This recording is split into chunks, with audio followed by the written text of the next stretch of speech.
आप सुन रहे हैं मुंशी प्रेमचंद की कहानी घर जमाई मेरे स्वर में। हरिधन जेठ की दोपहरी में ऊख में पानी देकर आया और बाहर बैठा रहा। घर में से धुआं उठता नजर आता था। छन छन की आवाज भी आ रही थी। उसके दोनों साले उसके बाद आए और घर में चले गए।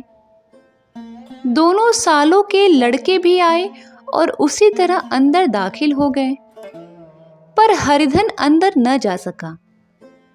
इधर 1 महीने से उसके साथ यहाँ जो बर्ताव हो रहा था और विशेषकर कल उसे जैसी फटकार सुननी पड़ी थी, वह उसके पाँव में बेड़ियां सी डाले हुए था।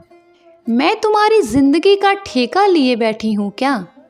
और सबसे बढ़कर अपनी स्त्री की निष्ठुरता ने उसके हृदय के टुकड़े कर दिए थे। वह बैठी यह फटकार सुनती रही, पर एक बार भी तो उसके मुंह से न निकला, अम्मा तुम क्या इनका अपमान कर रही हो? बैठी गट-गट सुनती रही, शायद मेरी दुर्गति पर खुश हो रही थी। इस घर में वह कैसे जाए? क्या फिर वही गालियां खाने, वही फटकार सुनने के लिए? और आज इस घर में जीवन के 10 साल गुजर जाने पर यह हाल हो रहा है। मैं किसी से कम काम नहीं करता हूँ। दोनों साले मीठी नींद सोते रहते हैं और मैं बैलों को साना पानी देता हूँ, छांटी काटता हूँ। वहाँ सब लोग पल पल पर चिलम पीते हैं। मैं आंखें बंद किए अपने काम में लगा रहता हूँ। संध्या समय पर घर वाले गाने बजाने चले जाते हैं। मैं घड़ी रात तक गाय भैंसे धोता हूँ। उसका यह पुरस्कार मिल रहा है कि कोई खाने को भी नहीं पूछता, उल्टे और गालियां मिलती हैं। उसकी स्त्री घर से डोल लेकर निकली और बोली, जरा इसे कुएं से खींच लो, 1 बूंद पानी नहीं है। हरिधन ने डोल लिया और कुएं से पानी भर लाया। उसे जोर से भूख लगी हुई थी, समझा अब खाने को बुलाने आएगी। मगर स्त्री डोल लेकर अंदर गई तो वहीं की हो गई। हरिधन थका मांदा क्षुधा से व्याकुल पड़ा सो रहा था। सहसा उसकी स्त्री गुमानी ने आकर उसे जगाया। हरिधन ने पड़े पड़े ही कहा, क्या है? क्या पड़ा भी न रहने देगी या और पानी चाहिए? गुमानी कटु स्वर में बोली, गुर्राते क्यों हो? खाने को बुलाने आई हूं। हरिधन ने देखा उसके दोनों साले और बड़े साले के दोनों लड़के भोजन किए हुए चले जा रहे हैं। उसके देह में आग लग गई। मेरी अब यह नौबत पहुंच गई कि इन लोगों के साथ बैठकर खा भी नहीं सकता। मैं इनकी झूठी थाली चाटने वाला हूँ। मैं इनका कुत्ता हूँ जिसे खाने के बाद टुकड़ा रोटी डाल दी जाती है। यही घर है जहाँ आज से 10 साल पहले उसका कितना आदर सत्कार होता था। साले गुलाम बने फिरते थे। सास मुंह जोहती रहती थी। स्त्री पूजा करती थी। तब उसके पास रुपए थे, जायदाद थी। अब वह दरिद्र है। उसकी सारी जायदाद को इन्हीं लोगों ने कूड़ा कर दिया। अब रोटियों के भी लाले हैं। उसके जी में एक ज्वाला सी उठी कि इसी वक्त अंदर जाकर सास को और साली को भिगो भिगो कर लगाए, पर जब्त करके रह गया। पड़े पड़े बोला, मुझे भूख नहीं है, आज न खाऊंगा। गुमानी ने कहा, न खाओगे मेरी बला से। हाँ नहीं तो खाओगे, तुम्हारे ही पेट में जाएगा, कुछ मेरे पेट से थोड़े ही जाएगा। हरिधन का क्रोध आंसू बन गया कि यह मेरी स्त्री है जिसके लिए मैंने अपना सर्वस्व मिट्टी में मिला दिया। मुझे उल्लू बनाकर यह सब मुझे अब निकाल देना चाहते हैं। वह अब कहाँ जाए, क्या करे? उसकी सास आकर बोली, चलकर खा क्यों नहीं लेते? रूठते किस पर हो? यहाँ तुम्हारे नखरे सहने का किसी में बूता नहीं है। जो देते हैं वह मत देना, और क्या करोगे? तुमसे बेटी ब्याही है, कुछ तुम्हारी जिंदगी का ठेका नहीं है। हरिधन ने मर्माहत होकर कहा, अम्मा मेरी भूल थी कि मैं यही समझ रहा था। अब मेरे पास क्या है? तुम मेरी जिंदगी का ठेका लोगी? जब मेरे पास धन भी था तब सब कुछ आता था। अब दरिद्र हूं, तुम क्यों बात पूछोगी? बूढ़ी सास भी मुंह फुलाकर भीतर चली गई। बच्चों के लिए बाप एक फालतू सी चीज, एक विलास की वस्तु है, जैसे घोड़ों के लिए चने या बाबुओं के लिए मोहन भोग। मोहन भोग उम्र भर न मिले तो किसका नुकसान है, मगर एक दिन रोटी दाल के दर्शन न हो तो फिर देखिए क्या हाल होता है। पिता के दर्शन कभी कभी शाम सवेरे हो जाते हैं। वह बच्चे को उछालता है, दुलारता है, कभी गोद में लेकर या उंगली पकड़कर सैर कराने ले जाता है, और बस यही उसके कर्तव्य की इति है। वह परदेश चला जाए, बच्चे को परवाह नहीं होती, लेकिन माँ तो बच्चे का सर्वस्व है। बालक 1 मिनट के लिए भी उसका वियोग नहीं सह सकता। पिता कोई हो, उसे परवाह नहीं, केवल एक उछालने वाला, कुदाने वाला आदमी होना चाहिए। लेकिन माता तो अपनी होनी चाहिए, 16 आने अपनी, वही रूप, वही रंग, वही प्यार, वही सब कुछ। वह अगर नहीं है तो बालक के जीवन का स्तोत्र मानो सूख जाता है। फिर वह शिव का नंदी है, पर फूल या जल चढ़ाना लाजमी नहीं, अख्तियारी है। हरधन की माता का आज 10 साल हुए देहांत हो गया था। उस वक्त तो उसका विवाह हो चुका था। वह 16 साल का कुमार था, पर माँ के मरते ही उसे मालूम हुआ कि मैं कितना निसहाय हूँ, जैसे उस घर पर उसका अधिकार ही न रहा हो। बहनों के विवाह हो चुके थे, भाई कोई दूसरा न था। बेचारा अकेले घर में जाते भी डरता था। माँ के लिए रोता था, पर माँ की परछाई से डरता था। जिस कोठरी में उसकी माँ ने देह त्याग किया था, उधर आंखें तक न उठाता। घर में एक बुआ थी, वह हरधन को बहुत दुलार करती थी। हरधन को अब दूध ज़्यादा मिलता, काम भी कम करना पड़ता। बुआ बार बार पूछती, बेटा कुछ खाओगे? बाप भी उसे अब ज़्यादा प्यार करते, उसके लिए अलग एक गाय मंगवा दी। कभी कभी उसे कुछ पैसे देते कि जो चाहे जैसे चाहे खर्च करे, पर इन मरहमों से वह घाव न पूरा होता था जिसने उसकी आत्मा को आहत कर दिया था। वह दुलार और प्यार बार बार माँ की याद दिलाता। माँ की घुड़कियों में जो मज़ा था, वह क्या इस दुलार में था? माँ से मांग कर, लड़कर, ठुनक कर, रूठ कर लेने में जो आनंद था, वह क्या भिक्षाधान में था? पहले वह स्वस्थ था, मांग मांग कर खाता था, लड़ लड़ कर खाता। अब वह बीमार था। अच्छे से अच्छे पदार्थ उसे दिए जाते, पर भूख न थी। साल भर वह इसी दशा में रहा। फिर दुनिया बदल गई। एक नई स्त्री, जिसे लोग उसकी माता कहते थे, उसके घर में आई और देखते देखते एक काली घटा की तरह उसके संकुचित भूमंडल पर छा गई। सारी हरियाली, सारे प्रकाश, अंधकार का पर्दा पड़ गया सब पर। हरधन ने इस नकली माँ से बात तक न की, कभी उसके पास न गया। एक दिन घर से निकला और ससुराल चला आया। बाप ने बार बार बुलाया, पर उसके जीते जी वह फिर उस घर में न गया। जिस दिन उसके पिता के देहांत की सूचना मिली, उसे एक प्रकार का ईर्ष्यामय हर्ष हुआ। उसकी आंखों में आंसू की एक बूंद भी न आई। इस नए संसार में आकर हरधन को एक बार फिर मातृ स्नेह का आनंद मिला।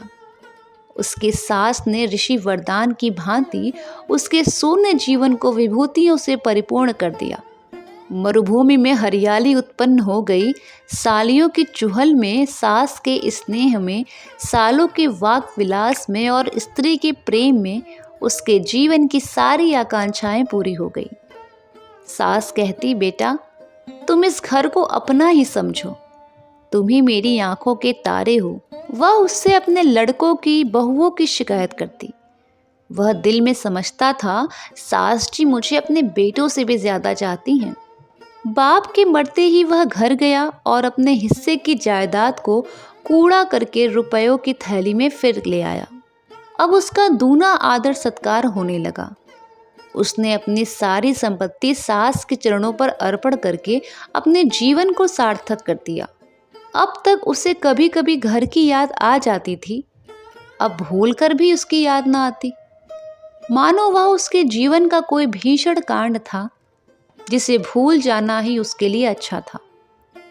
वह सबसे पहले उठता, सबसे ज्यादा काम करता, उसका मनोयोग, उसका परिश्रम देखकर गांव के लोग दांतों तले उंगली दबाते थे। उसके ससुर का भाग्य बखाड़ते, जिसे ऐसा दामाद मिल गया। लेकिन ज्यों ज्यों दिन गुजरते गए उसका मान सम्मान घटता गया।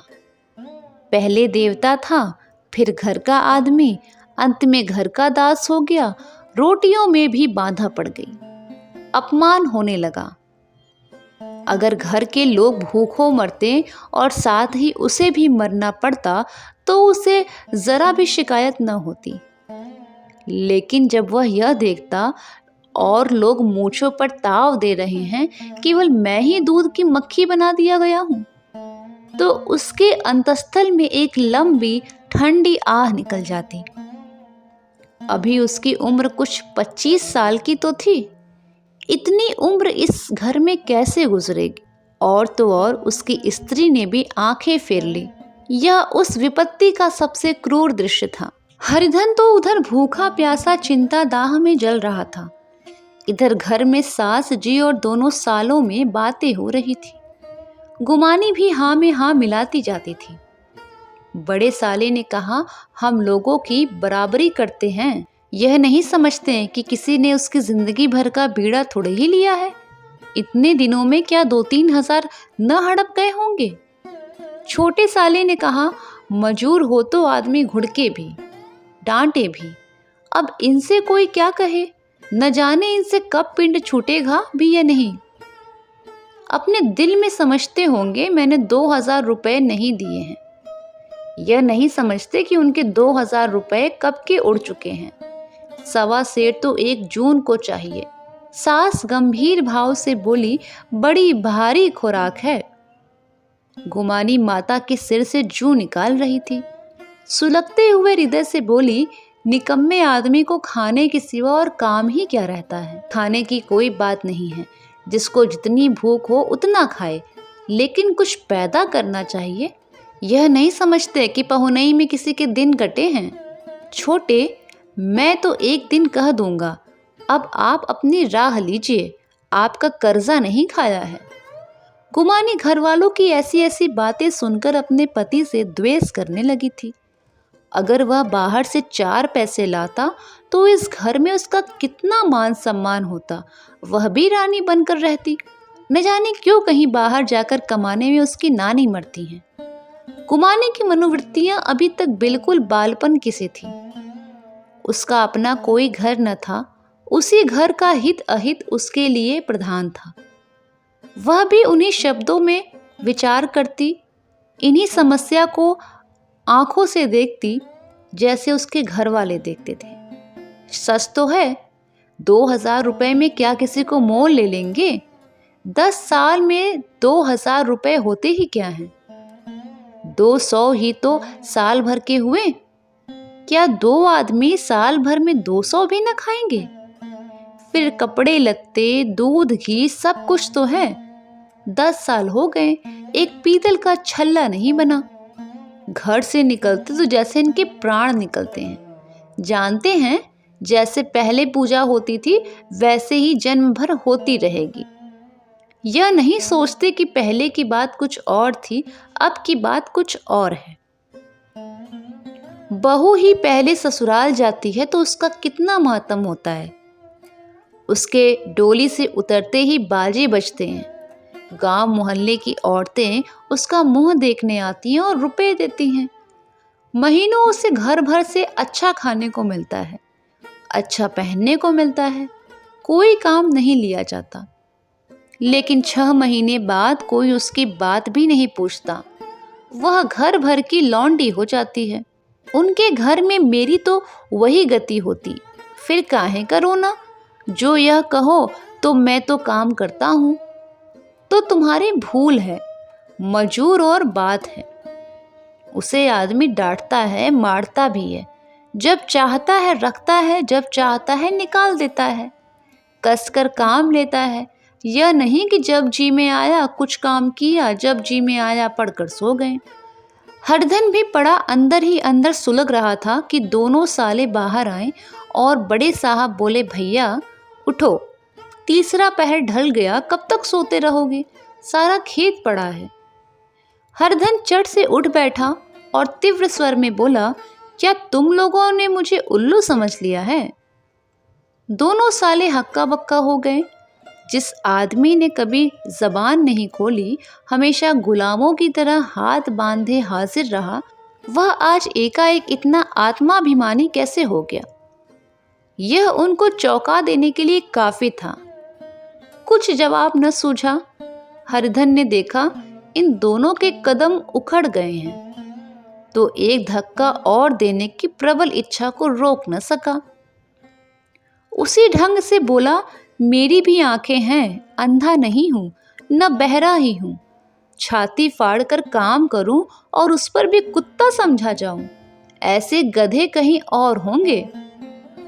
अब बड़े साले भी गरम पड़े, तुम्हें किसी ने यहां बांध तो नहीं रखा है? अब की हरधन लाजवाब हुआ, कोई बात न सूझी। बड़े ने फिर उसी ढंग से कहा, अगर तुम चाहो कि जन्म भर पाहुने बने रहो और तुम्हारा वैसा ही आदर सत्कार होता रहेगा, तो भैया हमारे बस की बात नहीं है। हरधन ने आंखें निकाल कर कहा, क्या मैं तुम लोगों से कम काम करता हूं?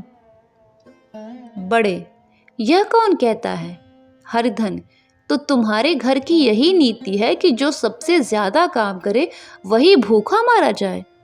बड़े, तुम खुद खाने नहीं गए, क्या तुम्हारे मुंह में कोई कौर डालेगा? हरधन ने होंठ चबाकर कहा, मैं खुद खाने नहीं गया, कहते तुम्हें लाज नहीं आती? मेरी बहन तुम्हें बुलाने नहीं आई थी? हरधन की आंखों में खून उतर आया, दांत पीस कर रह गया। छोटे साले ने कहा, अम्मा भी आई थी, तुमने कह दिया मुझे भूख नहीं है, तो क्या करती? सास भीतर से लपकी चली आ रही थी।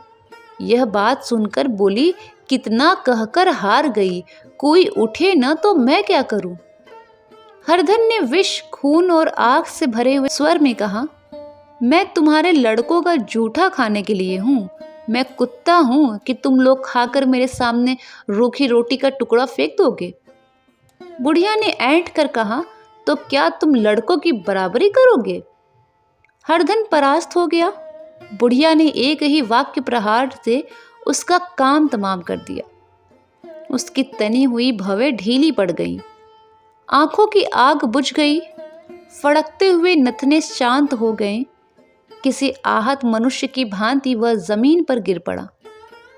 क्या तुम मेरे लड़कों की बराबरी करोगे? यह वाक्य एक लंबे भाले की तरह उसके हृदय में चुभता चला जाता था। न हृदय का अंत था, न उस भाले का। सारे घर ने खाया, पर हरधन न उठा। सास ने मनाया, सालियों ने मनाया, ससुर ने मनाया, दोनों साले मनाकर हार गए। हरधन न उठा। वहां द्वार पर एक टाट पड़ा था, उसे उठाकर सबसे अलग कुएं पर ले गया और जगत पर बिछाकर पड़ा रहा। रात भीग चुकी थी। अनंत आकाश में उज्ज्वल तारे बालकों की भांति क्रीड़ा कर रहे थे। कोई नाचता था, कोई उछलता था, कोई हंसता था, कोई आंखें मीच कर फिर खोल देता था। रह रहकर कोई साहसी बालक सपाटा भरकर एक पल में उस विस्तृत क्षेत्र को पार कर लेता था और न जाने कहाँ छा जाता था। हरधन को अपना बचपन याद आया, जब वह भी इसी तरह क्रीड़ा करता था। उसकी बाल स्मृतियां उन्हीं चमकीले तारों की भांति प्रज्वलित हो गई। वह अपना छोटा सा घर, वह आम का बाग जहां वह केरिया चुना करता था, वह मैदान जहां कबड्डी खेला करता था, सब उसका याद आने लगा। फिर अपनी स्नेहमयी माता की सदैव मूर्ति उसके सामने खड़ी हो गई। उन आंखों में कितनी करुणा थी, कितनी दया थी। उसे ऐसा जान पड़ा मानो माता की आंखों में आंसू भरे उसे एक छाती से लगा लेने के लिए हाथ फैलाए उसकी ओर चली आ रही है। वह उस मधुर भावना में अपने को भूल गया। ऐसा जान पड़ा मानो माता ने उसे छाती से लगा लिया हो और उसके सिर पर हाथ फेर रही है। वह रोने लगा, फूट फूट कर रोने लगा। उसी आत्म सम्मोहित दशा में उसके मुंह से यह शब्द निकले, अम्मा तुमने मुझे इतना भुला दिया। देखो तुम्हारे प्यारे लाल की क्या दशा हो रही है। कोई उसे पानी भी नहीं पूछता। क्या जहां तुम हो वहां मेरे लिए जगह नहीं है? सहसा गुमानी ने आकर पुकारा, क्या सो गए तुम? ऐसी भी क्या राक्षसी नींद? चलकर खा क्यों नहीं लेते? कब तक कोई तुम्हारे लिए बैठा रहेगा? हरधन उस कल्पना जगत से क्रूर प्रत्यक्ष में आ गया। वही कुएं की जगह थी, वही फटा हुआ टाट। गुमानी सामने खड़ी कह रही थी, कब तक कोई तुम्हारे लिए बैठा रहे? हरधन उठ बैठा और मानो तलवार म्यान से निकाल कर बोला, भला तुम्हें मेरी सुध तो आई? मैंने कह तो दिया था मुझे भूख नहीं है। गुमानी, तो कितने दिन तक ना खाओगे? अब इस घर का पानी भी न पीऊंगा। तुझे मेरे साथ चलना है या नहीं? दृढ़ संकल्प से भरे हुए इन शब्दों को सुनकर गुमानी सहम उठी। बोली, कहाँ जा रहे हो? हरधन ने मानो नशे में कहा, तुझे इससे क्या मतलब? मेरे साथ चलेगी या नहीं? फिर पीछे से न कहना मुझसे कहा नहीं। गुमानी आपत्ति के भाव में बोली, तुम बताते क्यों नहीं कहाँ जा रहे हो? तू मेरे साथ चलेगी या नहीं? जब तक न बताओगे मैं न जाऊंगी। तो मालूम हो गया तू नहीं जाना चाहती। मुझे इतना ही पूछना था, नहीं तो अब तक मैं आधी दूर निकल गया होता। यह कहकर उठा और अपने घर की ओर चला। गुमानी पुकारती रही, सुन लो, पर उसने फिर कर न देखा। 30 मील की मंजिल हरधन ने 5 घंटों में तय की। जब वह अपने गांव के अमराइयों के सामने पहुंचा तो उसकी मातृभावना उषा की सुनहरी गोद में खेल रही थी। उन वृक्षों को देखकर उसका विहल हृदय नाचने लगा। मंदिर का सुनहरा कलश देखकर वह इस तरह दौड़ा मानो एक छलांग में उसके ऊपर जा पहुंचेगा। वह वेग में दौड़ा जा रहा था, मानो उसकी माता गोद फैलाए उसे बुला रही हो।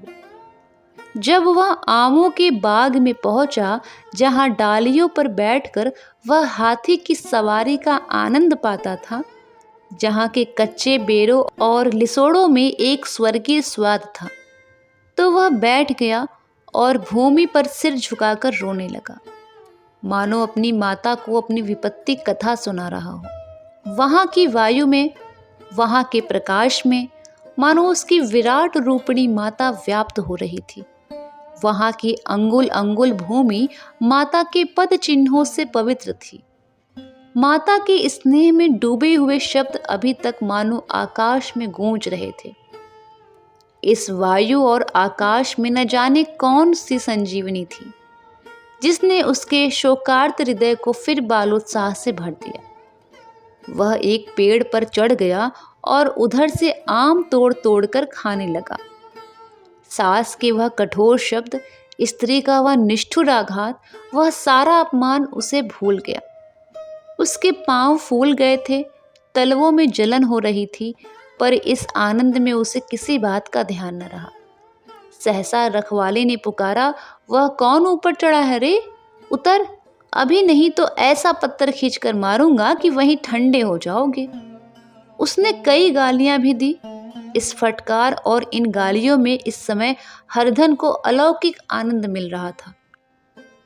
वह डालियों में छिप गया, कई आम काट काट कर नीचे गिराए और जोर से ठट्टा मारकर हंसा। ऐसी उल्लास से भरी हुई हंसी उसने बहुत दिनों से न हंसी थी। रखवाले को यह हंसी परिचित मालूम हुई, मगर हरधन यहाँ कहाँ? वह ससुराल की रोटियां तोड़ रहा है। कैसा हंसोड़ा था, कितना चिबिल्ला, न जाने बेचारे का क्या हाल हुआ होगा। पेड़ की डाल से तालाब में कूद पड़ता था। अब गांव में ऐसा कौन है? डांट कर बोला, वहां से बैठे बैठे हंसोगे तो आकर सारी हंसी निकाल दूंगा, नहीं तो सीधी उतर जाओ। वह गालियां देते जा रहा था कि एक गुठली आकर उसके सिर पर लगी। सिर सहलाता हुआ बोला, यह कौन शैतान है, नहीं मानता, ठहर तो मैं आकर तेरी खबर लेता हूँ। उसने अपनी लकड़ी नीचे रख दी और बंदरों की तरह चटपट ऊपर चढ़ गया। देखा तो हरधन बैठा मुस्कुरा रहा था। चकित होकर बोला, अरे हरधन, तुम यहाँ कब आए? इस पेड़ पर कब से बैठे हो? दोनों बचपन के सखा वहीं गले मिले। यहाँ कब आए? चलो घर चलो। भले आदमी, क्या वहाँ आम भी मैसर न होते थे? हरधन ने मुस्कुराकर कहा, मंगरू, इन आमों में जो स्वाद है वह और कहीं के आमों में नहीं। गांव का क्या रंग ढंग है मंगरू, सब चैन चान है भैया। तुमने तो जैसे नाता ही तोड़ लिया। इस तरह कोई अपना गांव घर छोड़कर जाता है? जब से तुम्हारे दादा मरे सारी गृहस्थी चौपट हो गई। 2 छोटे छोटे लड़के हैं, उनके लिए क्या होता है? हरिधन, अब उस गृहस्थी से क्या वास्ता भाई, मैं तो अपना ले दे चुका हूँ। मजूरी तो मिलेगी ना? तुम्हारी गैया ही चरा दिया करूँगा, मुझे खाने को दे देना। मंगरू ने अविश्वास के साथ कहा, अरे भैया, कैसी बातें करते हो? तुम्हारे लिए जान हाजिर है। क्या ससुराल में अब न रहोगे? कोई चिंता नहीं, पहले तो तुम्हारा घर ही है, उसे संभालो। छोटे छोटे बच्चे हैं, उनको पालो। तुम नई अम्मा से नाहक डरते हो, बड़ी सीधी है बेचारी। बस अपनी माँ समझो, तुम्हें पाकर तो निहाल हो जाएगी। अच्छा, घरवाली को भी तो लाओगे ना? हरधन, अब उसका मुंह न देखूंगा, वह मेरे लिए मर गई। मंगरू, तो दूसरी सगाई हो जाएगी। अब की ऐसी महरिया ला दूंगा कि उसके पैर धो धोकर पियोगे। लेकिन कहीं पहली भी आ गई तो? हरिधन, नहीं, वो नहीं आएगी। हरधन अपने घर पहुंचा तो दोनों भाई भैया आए कहकर भीतर दौड़े और माँ को खबर दी। उस घर में कदम रखते ही हरधन को ऐसी शांत महिमा का अनुभव हुआ मानो वह अपनी माँ की गोद में बैठा हुआ है। इतने दिनों ठोकर खाने के बाद उसका हृदय कोमल हो गया था। जहाँ पहले अभिमान था, आग्रह था, हेकड़ी थी, वहाँ अब निराशा थी, पराजय और याचना थी। बीमारी का जोर कम हो चला था, अब मामूली दवा भी असर कर सकती थी। किले की दीवारें छिद चुकी थी, अब उसमें घुस जाना असाध्य न था। वही घर जिससे वह एक दिन विरक्त हो गया था, अब गोद फैलाए उसे आश्रय देने को तैयार था।